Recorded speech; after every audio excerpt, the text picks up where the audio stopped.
నెడిమిశాలలో నుండి అవతలకు వెళ్ళక మునిపే యెహోవా వాక్కు అతనికి ప్రత్యక్షమై ఇలాగు సెలవిచ్చెను. చూసారా, అయిపోయింది రబ్బాయి నీ టైం అని చెప్పమన్నా ఆ దేవుడే ఈ భక్తుడు గోడ తట్టు తిరిగి ఏదో 2 మాటలు అన్నాడు.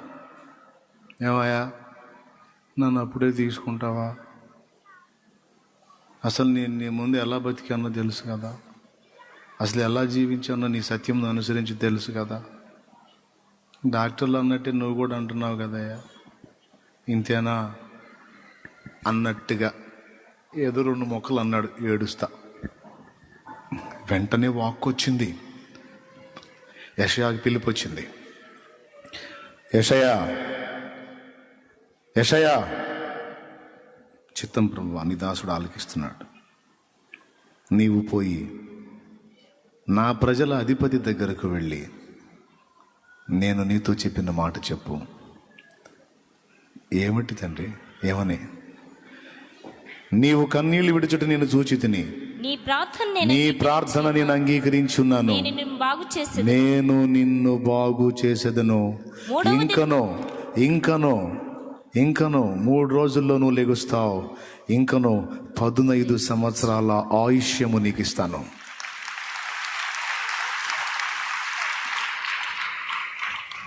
పదిహేనేళ్ళు.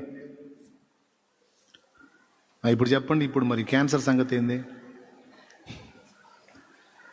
క్యాన్సర్ వస్తే క్యాన్సిల్ కాదు, క్యాన్సరే క్యాన్సిల్ అయిపోయింది. చెప్పండి అయ్యా, చెప్పు. ఇప్పుడు నువ్వు ఏ వైపు నుంచి చూస్తావు? నీ పక్కన మనుషుల వైపు నుంచా, నీ వైపు నుంచా, లేకపోతే దేవుని కోణంలో నుంచా? అది నువ్వు జబ్బంటావా, అప్పంటావా, ఆత్మీయ పతనం అంటావా? దేని గురించి మాట్లాడతావు నువ్వు? పరిచర్య అంటావా, సేవకుడా? దానికి కూడా ఆన్సర్ ఉంది.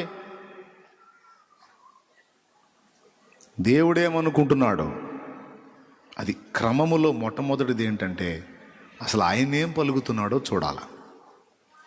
క్రమములో మొదటిది ఆయన ఏం పలుకుతున్నాడో చూడాలి, ఆయన ఏం కోరుతున్నాడో చూడాలి, ఆయన ఏం చెబుతున్నాడో చూడాలి, ఆయన ఎలా ఫీల్ అవుతున్నాడో అది మొదట. పిదప మిగిలినవి. సండే చర్చికి వెళ్ళాలని రెడీ అవుతున్నాం. చాలా క్లోజ్ రిలేషన్ అనుకోండి, లేకపోతే క్లోజ్ ఫ్రెండ్ అనుకోండి, వచ్చాడు. ఏం చేయాలా? ఆ మనుషులకి విలువిస్తారా, నాకు విలువిస్తారా? మనకి మీమాంస. నేను ఈ ఫ్యామిలీ వచ్చింది, వీళ్ళని వదిలేసి వెళ్ళాను అనుకో, వీళ్ళు ఏమనుకుంటారబ్బా, ఫీల్ అవుతారేమో. ఫస్ట్ నువ్వు చూడాల్సింది వాళ్ళేం ఫీల్ అవుతారో వీళ్ళేం ఫీల్ అవుతారో కాదు. నా కోసం ఆయన ఎదురు చూస్తాడు. నేను వెళ్ళి ఆయన సన్నిధిలో కనబడకపోతే ఆయన ఏమనుకుంటాడో అన్న ఆలోచన రావాలి. కూడా ఆయన ఏమనుకుంటాడో, సో ఆయన ఏమనుకునేది కావాలా నాకు. వీడేమనుకుంటే నాకు ఎందుకు? ఇవాళ లైన్లో ఉన్నాను, వచ్చాడు, రాసుకున్నాడు, పూసుకున్నాడు, రేపు బెడిసింది అనుకో వాడి కంటికి కూడా కన్నపట్టు. ఏమంటారు? మీరు ఒప్పుకుంటారా ఈ మాటకే? డౌట్ లేదుగా. మరి దేవుడు అట్ట హ్యాండ్ ఇస్తాడా? అందరూ హ్యాండ్ ఇచ్చి కుయ్యో మొర్రో మొత్తుకుంటే ఆయన వచ్చి కూర్చుంటాడు దగ్గర, బాధపడకు నేను ఉన్నాలే అని. వదిలిపెట్టాడు నిన్న ఆయన. ఇప్పుడు చెప్పు, ఈ లోకంలో వదిలిపెట్టాడు, మరణంలో కూడా వదిలిపెట్టాడు. ఎవరు ముఖ్యం? ఎవరి ఫీలింగ్స్ ముఖ్యం? ఎవరి అభిప్రాయాలు ముఖ్యం? ఎవరి ఆలోచనలు ముఖ్యం? ఆయనే. సో క్రమము నేర్చుకుందాం.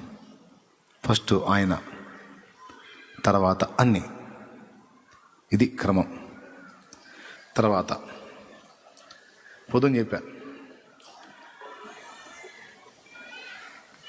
మీకు ఏది ఇష్టమో అడగండి నేను ఇస్తా అన్నాడు. మీకు ఏది ఇష్టమో అడగండి నేను ఇస్తా అన్నాడు. అయితే ఒకటి, నా యందు మీరును, మీ యందు నా మాటలు నిలిచి ఉంటాయి. ముందు ఒకటి చేయాలి, ఆయన మాటల్ని మన యందు నిలుపుకోవాలి. మనం ఆయన యందు నిలిచి ఉండాలి. అప్పుడు నీకేది ఇష్టం అడుగు, నేను చేస్తా అన్నాడు.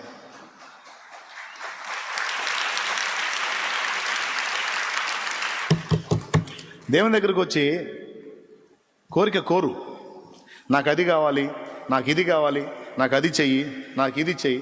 ఆయన అడగకపోతే ఎవరిని అడుగుతావు? ఆయన అడగకపోతే ఎవరిని అడుగుతా? ఆయనేగా, అడుగు. నీ ఏమేమి కోరికలు ఉన్నాయో మొత్తం అడుగు. మనుషులు ఇసుక్కుంటారు, ఆయన ఇసుక్కోడు. అడుగుతావా? అడిగేటప్పుడు ఒక మాట, రాగానే ముందు అడగటం కాదు, నా యందు మీరును మీ యందు నా మాటలు నిలిచి ఉన్న ఎడలా. అవి మన యందు అసలు ఉన్నాయో లేవో. మాటలు నిలిచి ఉండటం అంటే ఏంటో తెలుసా? గుర్తుపెట్టుకోవటం అని కాదు. దేవుని మాటలు విని వాటిని అనుసరించి ముందు అడుగులు వేయటానికి ప్రయత్నం జరగాలి. స్తోత్రం. ఏం జరగాలి?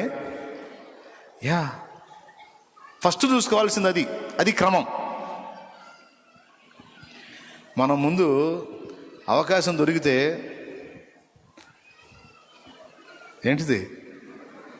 అయ్యా అయ్యా అయ్యో అయ్యో మొదలుపెట్టి అడుగుడే అడుగుడు. ఆయన అంటాడు, తప్పకుండా తప్పకుండా చేస్తాను నీకు. అదొక్క షరతు, నా యందు నువ్వు నిలిచున్నావా? నీలో నా మాటలు నిలిచున్నాయా? ఒకసారి చూసుకో. అక్కడ లెక్క కరెక్ట్ చేయి, ఇక మిగిలిన నువ్వు అడిగిన లెక్కలన్నీ నేను బ్యాలెన్స్ చేస్తా అంటాడు.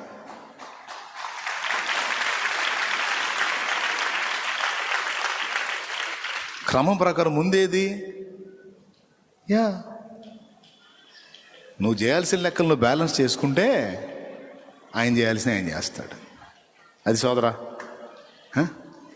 నీకు అన్నం కావాలని తెలుసు, వస్త్రం కావాలని తెలుసు, నీడ కావాలని తెలుసు, నీకు అప్పులు ఉన్నాయని తెలుసు, ఇందాక ఎత్తావుగా చెయ్యి, శరీరంలో నొప్పులు ఉన్నాయని తెలుసు, నీ శరీర సంబంధంగా చాలా అక్కర్లు ఉన్నాయని తెలుసు, నీకు ఫ్యామిలీ బర్డెన్స్ ఉన్నాయి, బాధ్యతలు ఉన్నాయి తెలుసు. అయితే వాటన్నిటినీ నీకు ఇస్తా. అయితే ముందు చేయాల్సింది ఒకటి ఉందన్నాడు, ఆయన రాజ్యమును ఆయన నీతిని ముందు వెతుకు.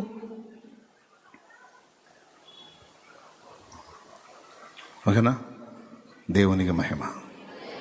హల్లెలూయా. ముందేం చేయాలి? తర్వాత యేసు రక్తం ప్రతి పాపమును కడిగి పవిత్ర పరిచిద్దా లేదా? ఈ ఒక్క ముక్క చెప్పేసేయండి. యేసు రక్తం ప్రతి పాపమును కడిగి పవిత్ర పరిచిద్దా లేదా? డౌట్ లేదుగా? ఏడుంది ఆ మాట? ఎక్కడుంది? నేనే చెబుతా. యోహాను రాసిన మొదటి పత్రిక 1వ అధ్యాయం 7వ వచనంలో ఉంది. ఒక్కసారి చూడండి, తొందర చూడండి. మనము వెలుగులో నడిచిన ఎడల మనము అన్యోన్య సహవాసము గల వారమై ఉందుము. అప్పుడు ఆయన కుమారుడైన యేసు రక్తము ప్రతి పాపము నుండి మనలను పవిత్రులుగా చేయును. దేవునికి స్తోత్రం కలుగును గాక. తన కుమారుడైన యేసు రక్తము ప్రతి పాపము నుండి మనల్ని పవిత్రులుగా చేస్తానన్నాడా లేదా? అయితే ఎప్పుడు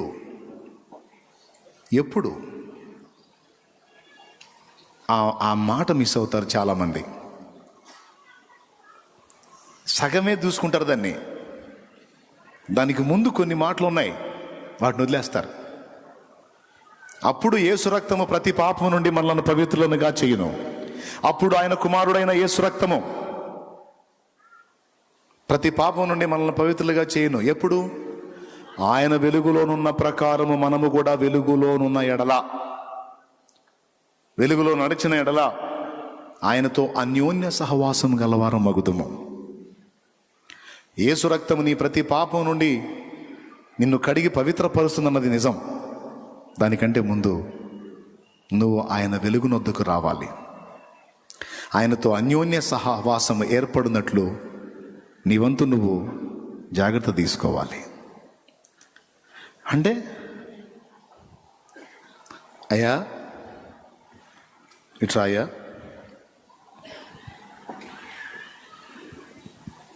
ఆ డబ్బా తీసుకోయా, తొందర తీసుకోయా.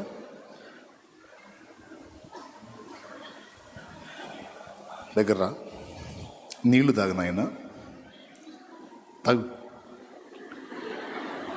తాగు. నీళ్ళు ఎట్ట తాగుతావు? తాగు. ఇప్పుడు ఏమండి, ఎవరన్నా నీళ్ళు ఎట్ట పెట్టుకొని తాగుతారండి? మరి ఏందండి, మా నోటి దగ్గర కదండి పెట్టాలి. పెట్టు పడు. ఆ రకంగా ఎంతసేపు నిలబడ్డా చొక్క నీళ్ళు వస్తాయా? ట్రై చేశాం. ఇప్పుడు నేను చెప్తానన్నమాట, శామ్, ముందు డబ్బా ఎత్తడం కాదు నాయన, ముందు మూత తీ, అప్పుడు నీళ్ళు వస్తాయి.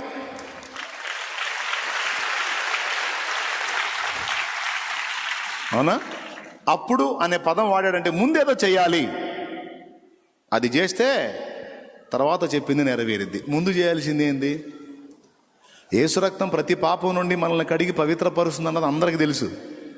కానీ దానికి ముందు ఉన్న మాటే తెలియదు. ఆయన వెలుగులోనున్న ప్రకారము మనము కూడా వెలుగులో నడవాలి. ఆయనతో అన్యోన్య సహవాసాన్ని ఏర్పరచుకోవాలి.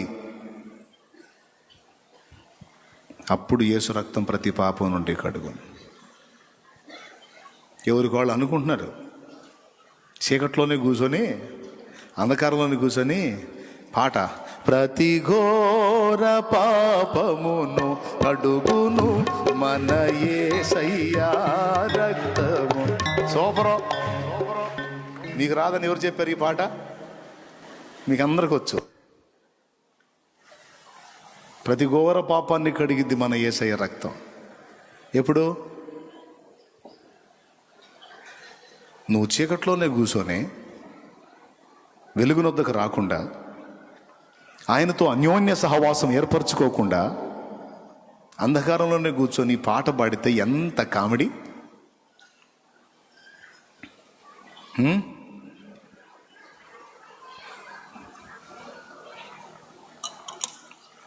ఈ నీళ్లు దగ్గర పెట్టుకొని ఎన్ని పాటలు పాడితే నా దప్పిక తీరిద్దండి?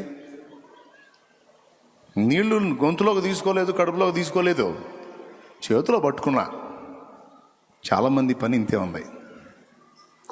యేసుని స్వీకరించలా, యేసు ముందుకొచ్చి మారు మనసు పొందలా, పాపక్షమాపణ నిమిత్తం బాప్తిసమ పొందలా, నాతో పాటు సహవాసంలోకి రమ్మని దేవుడు పిలుస్తుంటే ఆ నీతిమంతుడు వెలుగై ఉన్న దేవుని సహవాసంలోకి రాలా.